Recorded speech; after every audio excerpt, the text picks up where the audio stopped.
साल सर्दी कुछ अलग थी। ये सिर्फ ठंड नहीं थी, ये एक ऐसी चुप्पी थी, घरों को सुनसान और इंसानों के दिलों को डर से भर रही थी। उत्तर भारत के एक छोटे से गांव में, जहां आम दिनों में सुबह मुर्गे की बांग से होती थी, अब वहां सुबह कोहरा बनकर आती थी।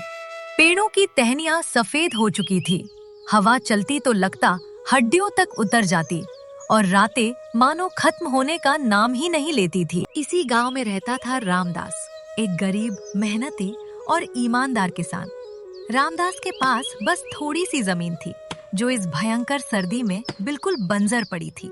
न गेहूं उगा, न सब्जी, मिट्टी भी जैसे ठंड से जम गई थी। लगता है इस जमीन ने भी हिम्मत हार ली है। रामदास अपने परिवार के साथ गांव के आखिरी छोर पर बने एक छोटे से मिट्टी के घर में रहता था। घर कहने को तो था, लेकिन असल में वह बस 4 दीवारें और टपकती हुई छत थी। रामदास का परिवार छोटा था, लेकिन उसकी जिम्मेदारियां बहुत बड़ी थी। उसके साथ रहती थी अम्मा, जिनकी उम्र अब ठंड सहने लायक नहीं रही थी, पत्नी सीता और 2 छोटे बच्चे गोलू और चिंकी। सुबह का समय था। घर के अंदर सीता चूल्हा जलाने की कोशिश कर रही थी, लेकिन लकड़ियां बहुत कम थी, कुछ गीली, कुछ टूटी हुई। चूल्हे से धुआं ज्यादा निकल रहा था, आग कम। रामदास, अब बस 2-3 लकड़ियां ही बची हैं, इसके बाद क्या करेंगे? रामदास चुप था, उसने कुछ नहीं कहा। वो धीरे धीरे घर से बाहर निकल गया। बाहर बर्फीली हवा चल रही थी और खेत की ओर देखने लगा। ऐसा लग रहा था फसल पहले ही खराब हो चुकी थी। इस साल भी फसल नहीं हुई, अब बच्चों का पेट कैसे भरूंगा? घर के अंदर अम्मा खांस रही थी। सीता ने उन्हें एक पुराना कंबल ओढ़ाई। बेटा, बहुत ठंड लग रही है। रामदास अंदर आया। माँ की हालत देखकर उसका दिल बैठ गया। अम्मा, थोड़ी देर में आग जला दूंगा। लेकिन वो जानता था कि लकड़ी अब नाम मात्र ही बची है। बाबा, आज रात भी आग जलेगी ना? है बेटा, तुम परेशान मत हो, मैं कुछ करता हूँ।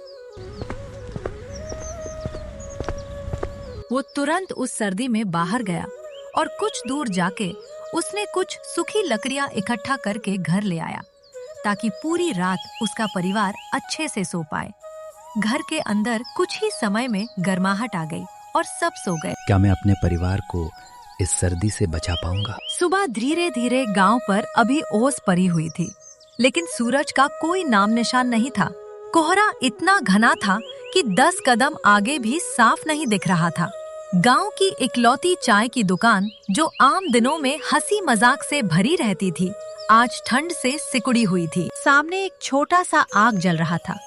उसी के चारों ओर कुछ गांव वाले हाथ सेंक रहे थे। लो भैया, आज तो चाय भी जल्दी ठंडी हो जा रही है। ऐसी ठंड मैंने तो अपनी उम्र में कभी नहीं देखी। सुना है इस बार ठंड अभी और बढ़ेगी। चाय की दुकान के कोने में एक पुराना रेडियो रखा था। उससे आवाज आई, अगले कुछ दिनों में शीतलहर और तेज होने की संभावना है। किसानों को सतर्क रहने की सलाह दी जाती है। रेडियो बंद होते ही दुकान में एक पल के लिए सन्नाटा छा गया। इसी बीच रामदास दुकान पर पहुंचा। उसका शरीर ओस और बर्फ से अकड़ा हुआ था। आओ रामदास, आज बहुत ठंड है। नमस्ते काका, एकदम सही कहा आपने। कुछ दिनों से बहुत ठंड बढ़ गई है। अगर यही हाल रहा तो गरीबों के लिए सर्दी काटना मुश्किल हो जाएगा। अगर ठंड और बढ़ी तो हमारे घरों में आग जलाना भी मुश्किल हो जाएगा। तुम्हारे घर में लकड़ी है? बस 2 दिन की। मैं चलता हूँ काका। चाय तो पी ले बेटा। किसी और दिन काका, आज घर पर अम्मा इंतजार करती होगी। रामदास चाय की दुकान से लौट रहा था। कोहरा अब और गाढ़ा हो चुका था। हवा ऐसी चुभ रही थी जैसे सुइयां चुभ हो रही हों। अब भी गांव वालों की बातें गूंज रही थीं। ठंड और बढ़ेगी, गरीबों के लिए मुश्किल होगी। जैसे ही रामदास अपने घर के अंदर घुसा, अम्मा, आप ठीक हो? घर के अंदर चूल्हा बुझा हुआ था, कोई गर्माहट नहीं। अम्मा कोने में पड़ी हुई थी, कंबल में लिपटी, लेकिन फिर भी कांप रही थी। सीता अम्मा के पास बैठी थी। सुनो जी, आपके जाते ही अम्मा की तबीयत बिगड़ने लगी। क्या हुआ उन्हें? बहुत ज्यादा ठंड लग गई है, लकड़ियाँ खत्म हो गई थीं। बेटा, ये जमा देने वाली ठंड मुझसे और बर्दाश्त नहीं हो रही है। हाथ पांव सुन हो रहे हैं बेटा। सांस भी बोझ लगने लगी है, मानो ठंड हड्डियों तक उतर गई है। अंदर से ऐसी कमजोरी महसूस हो रही है जैसे लगता है कि सारी ताकत बर्फ बनकर जम गई हो। मुझे नहीं लगता बेटा कि मैं इस ठंड में बच पाऊंगी। अम्मा, मैं आपको कुछ नहीं होने दूंगा। मैं अभी कुछ लकड़ियों का इंतजाम करता हूँ। गोलू और चिंकी भी कंबल में सिमट कर बैठे थे। बाबा, अम्मा ठीक हो जाएंगी ना? हाँ बेटा, बिल्कुल। सीता, सच में एक भी लकड़ी नहीं बची। सुबह ही खत्म हो गई थी। मैं अभी आता। कहाँ जा रहे हो? कुछ लकड़ियाँ और सूखे पत्ते ले आता हूँ, शायद थोड़ी गर्माहट मिल जाए। रामदास तेज कदमों से घर के बाहर चला गया। कुछ दूर जाके उसे पेड़ों के नीचे गिरे हुए सूखे पत्ते दिखे, जिन्हें वो बटोरने लगा। उसके हाथ ठंड से सुन्न हो चुके थे। रामदास सूखे पत्ते लेकर लौटा। चूल्हे में धीरे धीरे आग जली, धुआं उठा। थोड़ी सी गर्माहट घर में फैलने लगी। कम से कम अम्मा को थोड़ी राहत मिलेगी। बेटा, अब जाके कुछ आराम मिला? तुझ जैसा बेटा भगवान सबको दे। अम्मा, आप ठीक हो जाए, बस यही चाहिए। रामदास जानता था कि सूखे पत्ते ज्यादा देर नहीं चलेंगे। उसने सीता की तरफ देखा। सीता, खेत में भी ठंड के कारण कुछ भी नहीं हो पा रहा। कब तक ऐसे ही चलता रहेगा? हमें कुछ करना होगा। क्या करना होगा जी? मुझे जमींदार साहब से मदद मांगने जाना चाहिए। वो हमारी मदद करेगा? उम्मीद कम है, पर अम्मा के लिए कोशिश करनी होगी। लोग कहते हैं वो बहुत कठोर दिल है। जब मजबूरी सामने होती है तो सब जगह हाथ पैर मारना चाहिए। बाकी आगे देखते हैं। अगर उसने मना कर दिया तो भी कम से कम हम कोशिश तो करेंगे। अम्मा, आप परेशान मत हो। मैं आपके पैरों में गरम तेल लगा देती हूँ, उससे आपको आराम हो जाएगा। मैं जमींदार के पास जाऊंगा। तुम बच्चों और अम्मा का ध्यान रखना। रामदास ने घर से निकलते समय एक बार पीछे मुड़कर देखा। अम्मा बिस्तर पर लेटी हुई थी। सूखे पत्तों की आग अब धीरे धीरे बुझ रही थी। सीता बच्चों को कंबल में समेट रही थी। रामदास का दिल भारी हो गया। जमींदार की हवेली गांव के सबसे ऊंचे हिस्से पर थी। जैसे जैसे रामदास उस रास्ते पर आगे बढ़ता गया, उसके पैर ठंड से नहीं, डर से कांप रहे थे। मैं किसी के सामने हाथ फैलाने वाला नहीं हूँ, लेकिन आज माँ के लिए सब सह लूंगा। हवेली के बाहर बड़े बड़े लकड़ी के फाटक थे। अंदर से आग जलने की रोशनी दिख रही थी। एक मोटा नौकर दरवाजे के पास खड़ा था। कौन है? रामदास, गांव से। क्या काम है? जमींदार जी से थोड़ी बात करनी थी। रुको यहीं। दरवाजा खुला। रामदास अंदर गया। अंदर का नजारा बिल्कुल अलग दुनिया का था। मोटी कालीन एक तरफ, अलाव जल रहा था जिससे पूरा कमरा गर्म था। जमींदार मखमली कुर्सी पर बैठा था, हाथ में गरम चाय लेके। उसकी आंखें तेज और चालाक थीं। तो तुम रामदास हो? जी जमींदार जी। मेरी माँ बहुत बीमार है। ठंड के कारण मेरे खेत में कुछ भी उग नहीं पा रहा, जिससे घर में खाने को कुछ नहीं है और घर में लकड़ियाँ खत्म हो गई हैं। अगर कुछ लकड़ी या थोड़ा सा अनाज उधार मिल जाए। रामदास, तुम समझते क्यों नहीं?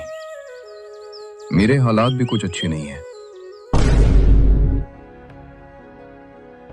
ठंड ने मेरी फसलें भी खराब कर दी हैं। मजदूरों को देना है, कर भरना है। मुझे ज्यादा नहीं चाहिए, बस अम्मा के लिए कुछ कर पाते। अगर मैं हर किसी की मदद करूं तो मेरा क्या होगा? तुम लोग हमेशा दूसरों पर निर्भर रहते हो। मजबूरी है, आदत नहीं। मेरे पास देने के लिए कुछ नहीं है। ठीक है जमींदार जी।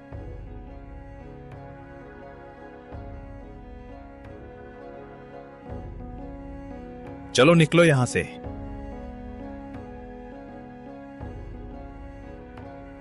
रामदास हवेली के बाहर खड़ा था और सोच रहा था कि अमीर जैसे दिखते हैं वैसे होते नहीं है। रामदास धीरे धीरे घर की ओर चल पड़ा। उसके कदम अब और भारी थे। अब क्या करूंगा?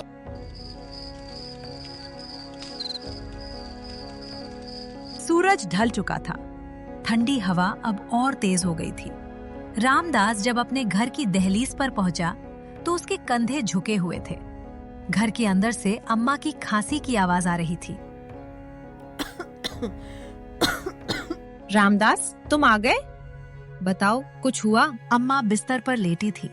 आग लगभग बुझ चुकी थी। आ गया बेटा, हाँ अम्मा, यही हूँ। उसने अम्मा के हाथ पकड़े। हाथ बर्फ जैसे ठंडे थे। रामदास की आंखें भर आईं। जमींदार से मिले थे ना? क्या कहा उन्होंने? उन्होंने मना कर दिया, कहा कि उनकी भी मजबूरी है। तो अब क्या करेंगे? तू चिंता मत कर, अभी मैं जिंदा हूँ, हाथ पैर सलामत है, कोई ना कोई रास्ता निकल जाएगा। अब भी सब खत्म नहीं हुआ। कैसी भी परिस्थिति हो, मैं आपका साथ कभी नहीं छोड़ूंगी, हमेशा साथ दूंगी। अभी जंगल से थोड़ी लकड़ियां तोड़ लाता हूँ, अम्मा को गर्मी मिलेगी। इतनी ठंड में जंगल? मजबूरी। बाबा, आज आग जलेगी ना? बहुत ठंड लग रही है। हाँ बेटा, जरूर जलेगी। रामदास, तुम खुद भी टूट रहे हो। अगर मैं टूट गया तो ये घर कैसे टिकेगा? मैं जल्दी लकड़ी लेकर लौट आऊंगा, फिर काम की तलाश में निकलूंगा। हे भगवान, बस आज की रात कट जाए, लकड़ी मिल जाए, अम्मा बच जाएं बस। है सच में कितनी सर्दी है, इतनी खामोशी, जैसे जंगल भी कांप रहा हो। लकड़ी कहीं सूखी टहनी मिल जाए। ये थोड़ी सूखी लग रही है, बस थोड़ी और। अरे! रामदास का अचानक पैर बर्फ पे पड़ता है और वो फिसलते हुए एक गुफा में गिर जाता है। अरे बचाओ मुझे। हे भगवान, अरे अरे, मेरा पैर। ये जगह, ये गुफा है, यहाँ इतनी गर्मी कैसे? वो आगे बढ़ता है। ये इतनी सारी लकड़ियां और ये कोयला। जब पूरा गांव ठंड से मर रहा है तो ये सब यहाँ क्यों छुपा है? किसका है ये? इतनी मात्रा कोई अकेला नहीं कर सकता। लेकिन जरूरत तो मुझे भी इसकी बहुत है। अगर मैंने कुछ उठाया तो नहीं, चोरी नहीं करूंगा। पहले सच्चाई, और मैं ईमान नहीं छोड़ सकता। रास्ता किधर से आया था? रामदास जैसे तैसे गुफा से बाहर निकला। पैर अब भी दर्द कर रहा था, लेकिन मन उससे ज्यादा भारी था। भगवान का शुक्र है, कम से कम बाहर तो आ गया। अब बस कुछ सूखी लकड़ियां मिल जाए, अम्मा को आज थोड़ी राहत मिल जाए। वो धीरे धीरे जंगल में आगे बढ़ा। रामदास जमीन पर फिर से झुका। एक सूखी टहनी हाथ लगी। ये ठीक है। उसने टहनी तोड़ी, फिर दूसरी, फिर तीसरी। ज्यादा नहीं उठा सकता, बस इतनी कि घर में आग जल जाए। उसने लकड़ियों का छोटा सा गट्ठर बनाया और कंधे पर रखा। चल, अब घर चलते हैं। ठंडी हवा सीधे चेहरे से टकरा रही थी। हाथ सुन्न हो चुके थे। अचानक उसे किसी की कराह सुनाई दी। बेटा, ओ बेटा। कौन है? वो आवाज की दिशा में बढ़ा। एक बूढ़ी औरत जमीन पर बैठी थी। पास में लकड़ियों का बड़ा और भारी गट्ठर पड़ा था। उसके हाथ कांप रहे थे, सांस तेज चल रही थी। अम्मा, क्या हुआ? लकड़ियां तोड़ तो ली बेटा, पर उठ नहीं पा रही। रामदास ने मन में सोचा कि शाम हो रही है और उसे दूसरे गांव में कोई काम ढूंढने भी जाना है, नहीं तो उसके घर वाले भूखे रह जाएंगे। लेकिन फिर भी उसने अपनी लकड़ियों का गट्ठर नीचे रखा। आप परेशान मत होइए, मैं पहुंचा दूंगा घर तक। इतनी ठंड में भगवान तुम्हारा भला करे बेटा। दोनों धीरे धीरे चलने लगे। थोड़ी देर बाद एक छोटी सी झोपड़ी दिखाई दी। उसके झोपड़ी के बाहर एक गाय बंधी थी जो ठंड में सुकुड़ रही थी। बस यही मेरा घर है। रामदास ने लकड़ियां अंदर रख दी। बुढ़िया बाहर निकली और बोली, मेरे पास देने को ज्यादा कुछ नहीं है, थोड़ा दूध ले जा बेटा, बच्चों के लिए। नहीं अम्मा, आपकी भी जरूरत है। मना मत कर, आज तूने मेरी मदद की है। तेरी माँ जल्दी ठीक हो जाए। आपका आशीर्वाद साथ रहा तो जरूर। रामदास घर पहुंचा। सीता दरवाजे पर उसका इंतजार कर रही थी। रामदास, इतनी देर क्यों हो गई? सब ठीक है, ये ले कुछ लकड़ियां और सामान। लकड़ियां चूल्हे में डाली जाती है, आग जल उठती है। ये दूध कहाँ से? रास्ते में एक बुढ़िया मिली थी। वो पूरी बात बताता है। आज भी भलाई जिंदा है। उस रात सबने दूध पी के पेट भरा और सब सो जाते हैं, लेकिन रामदास जागता रहता है। गुफा में इतनी लकड़ियां और कोयला, अगर ये बात सामने ना आई तो और लोग ठंड से मरेंगे। मुझे कुछ न कुछ करना होगा।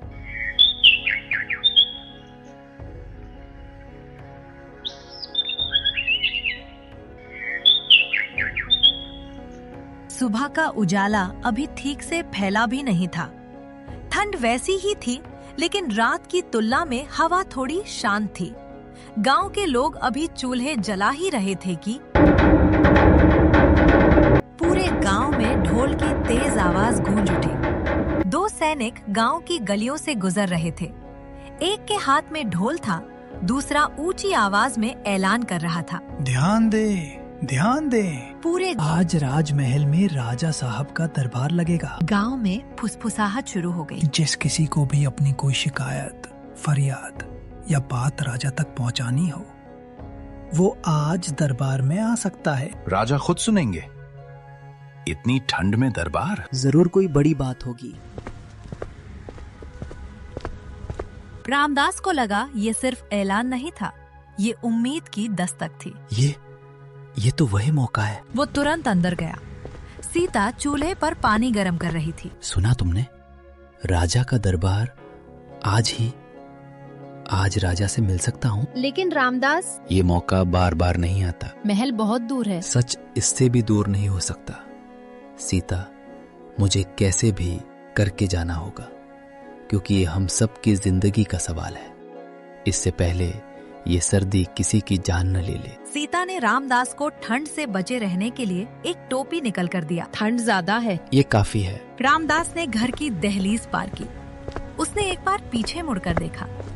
अम्मा, सीता और बच्चे दरवाजे पर खड़े थे।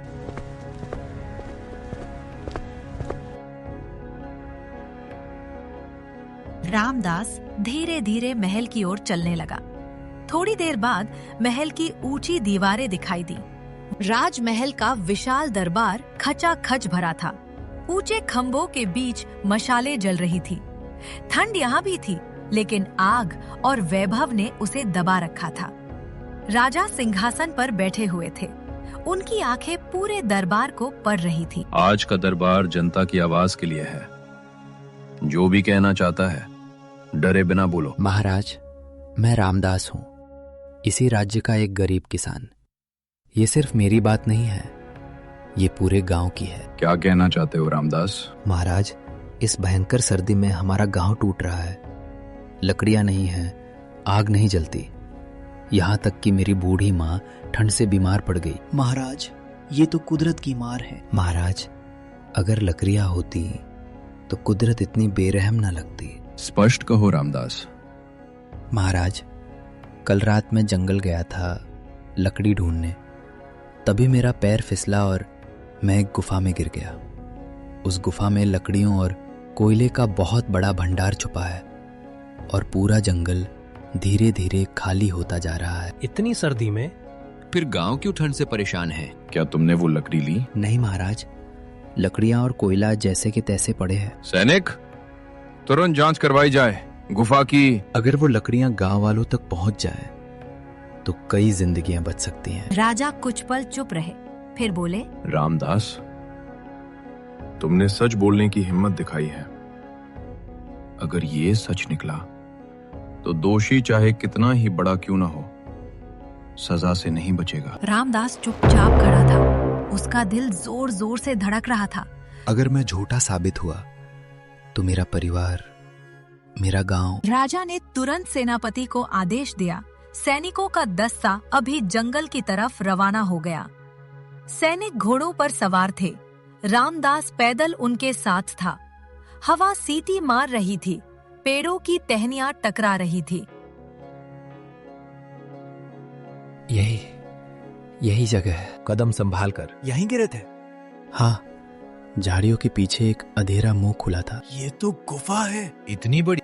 हे भगवान, आज सच सामने आ जाए। अरे ये क्या?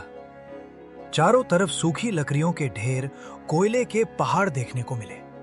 इतना भंडार और गांव ठंड से मर रहा है। मैं झूठा नहीं था। किसी ने इसे जानबूझकर छुपाया है। महाराज को तुरंत सूचना देनी होगी। सेनापति और सैनिक तेजी से महल की तरफ लौटे। महाराज, किसान ने सच कहा था। पूरा सच बताओ। गुफा में लकड़ियों और कोयले का असीम भंडार है। ऐसा लगता है जैसे उसे जानबूझकर छुपाया गया हो। बिना जांच के बताना मुश्किल है। आप मुझे कुछ दिन का समय दीजिए, मैं आपको बताता हूँ। राजा ने रामदास को घर जाने को कहा और कुछ दिन बाद आने को कहा। कुछ दिन बीतने के बाद महल में महाराज, जांच पूरी हो चुकी है। बोलो सेनापति। गुफा में जमा लकड़ी और कोयला किसी कारण से जमा किया गया है। ये सब जमींदार महेंद्र प्रताप के आदेश पर सालों से इकट्ठा किया जा रहा था। सैनिक ने एक मोहर लगी पर्ची राजा के आगे रखी। शहर के व्यापारियों के बयान है, लकड़ी और कोयला गुप्त रास्तों से शहर पहुंचाया जाता था, और यही नहीं, सर्दी बढ़ते ही उन्हें ऊंचे दामों पर बेचा जाता था। जब गांव ठंड से मर रहा था, तब ये आदमी मुनाफा गिन रहा था। राजा ने तुरंत गुस्से में जमींदार को बुलाने का आदेश दिया। जमींदार बहुत डरा हुआ था और उसे कहीं ना कहीं इन सब का अंदेशा हो चुका था। जब उसने रामदास को महल में देखा। महाराज, हिसाब किताब से साबित होता है, जमींदार ने इस सर्दी में 3 गुना मुनाफा कमाया है उन लकड़ियों और कोयलों पर। जमींदार ने पसीना पोंछा। महाराज, ये झूठ है। चुप, लालच ने इसे अंधा कर दिया। महाराज, व्यापार था, मजबूरी थी। गरीब की ठंड तेरी मजबूरी थी। मेरी अम्मा आग के बिना कांप रही थी, बच्चे भूख से परेशान थे, और ये आदमी मुनाफा कमा रहा था। जमींदार ने नजर झुका ली। जमींदार के होंठ कांपने लगे। गलती हो गई महाराज। गलती नहीं, अपराध। राजा ने मंत्री की ओर देखा। सजा सुनाई जाए। राजाज्ञानुसार जमींदार की सारी अवैध कमाई राज्य को सौंपी जाएगी। उसकी जमीन का एक बड़ा हिस्सा अब गांव की सामूहिक संपत्ति होगा, और उसे 5 साल के लिए कारावास में डाला जाए। सब खत्म हो गया। जो इंसानियत खत्म करे, उसका ऐश्वर्य भी खत्म होता है। सैनिक जमींदार को पकड़ के कारावास में ले जाते हैं। राजा की आंखें अब रामदास पर टिक गईं। रामदास डरते डरते आगे बढ़ा और हाथ जोड़ लिए। किसान रामदास। महाराज, मैं आपका जितना शुक्रिया करूं उतना कम है कि आपने मुझ जैसे गरीब किसान पर भरोसा दिखाया। अगर तू सच न बोलता तो ये अपराध कभी सामने नहीं आता। महाराज, मैंने बस अपनी अम्मा की ठंड देखी थी और गांव का दुख, और वही सच्चे नागरिक की पहचान है। इसलिए राज्य ये फैसला करता है, रामदास को राज्य की ओर से 5 बीघा उपजाऊ जमीन दी जाएगी। महाराज, इतना बड़ा इनाम! आज मेरी अम्मा सुकून से सांस लेंगी। और इतना ही नहीं, इस गुफा पर अब राज्य का अधिकार होगा। गुफा की लकड़ी और कोयला अब पूरे गांव में समान रूप से बांटा जाएगा। अब मेरी मेहनत बेकार नहीं जाएगी। धन्यवाद महाराज, मैं चलता हूँ। रामदास दरबार से बाहर आ जाता है और अब शाम हो चुकी थी। आसमान में हल्की ठंडक थी, लेकिन आज वो चुभ नहीं रही थी, क्योंकि उसे पता था कि अब कोई ठंड से मरेगा नहीं। रामदास जैसे ही घर की चौखट पर पहुंचा, उसने देखा सीता दरवाजे पर खड़ी थी। आ गए तुम? दरबार कैसा रहा? क्या फैसला हुआ? हाँ, आ गया। बहुत कुछ हो गया सीता। रामदास बैठ गया। राजा ने सब सुना, सैनिकों को भेजा, गुफा का सच सामने आ गया, और जमींदार को सजा मिली। भगवान का शुक्र है। जानती हो सीता, जब मैं गुफा में गया था तो मुझे पहले से शक हो गया था। ये क्या कह रहे हो तुम? पहले से? उस दिन जब मैंने गुफा में देखा तो मुझे यकीन हो गया कि कुछ तो गड़बड़ है, क्योंकि जिस दिन मैं जमींदार के पास उधार मांगने गया था, उस दिन मैंने देखा कि उसके आंगन में लकड़ियों का ढेर था, जो नई नहीं, सूखी और सलीके से कटी हुई थी। कोई लकड़ी नहीं थी तब? हाँ, और सबसे अजीब बात, वहां कुछ मजदूर लकड़ियां गाड़ी में भर रहे थे। मैं तभी समझ गया था। फिर तुमने उसी वक्त क्यों कुछ नहीं कहा? क्योंकि मैं डर गया था। मुझे पता था मेरी इतनी औकात नहीं। अगर मैंने मुंह खोला तो मेरा घर पहले ही उजड़ जाएगा।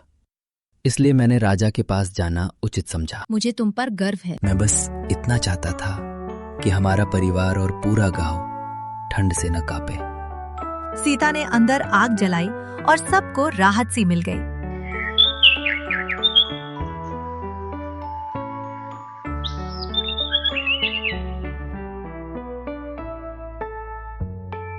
अगली सुबह की धुंध अभी पूरी तरह छटी नहीं थी। गांव की गलियों में सन्नाटा था। तभी सेनापति और कुछ सैनिक गांव में आते हैं। सुनो सुनो सुनो, राजा के आज्ञा अनुसार सूचित किया जाता है कि आज से जंगल की गुफा में रखी सारी लकड़ियां और कोयला गांव के हर घर में बराबर बांटा जाएगा, ताकि सभी गांव वाले आराम से सर्दी काट सके। ये सुनते ही सभी गांव वाले खुशी से झूमने लगे। अब हर घर में आग तेज जल रही थी, हर चेहरे पर राहत थी। आप लोगों को ये कहानी कैसी लगी कमेंट करके बताएं और ऐसी कहानियों को सुनने के लिए वीडियो को लाइक करें और चैनल को सब्सक्राइब करें।